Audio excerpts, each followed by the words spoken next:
दोस्तों, सर्वे की ज़रूरत क्यों पड़ी? सर्वे की ज़रूरत इसलिए पड़ी क्योंकि प्रत्येक साल किसानों को अंग्रेज़ के ज़माने में बंदोबस्ती की जाती थी। यानी प्रत्येक साल किसानों को एक पर्टिकुलर ज़मीन का पट्टा खेती करने के लिए दे दिया जाता था।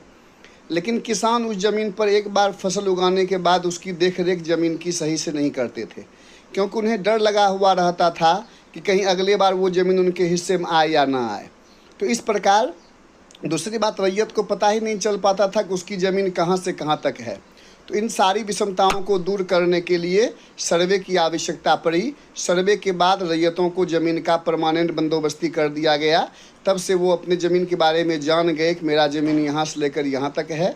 फिर वो अपनी ज़मीन पर ध्यान देने लगे, अच्छी ढंग से खेती करने लगे।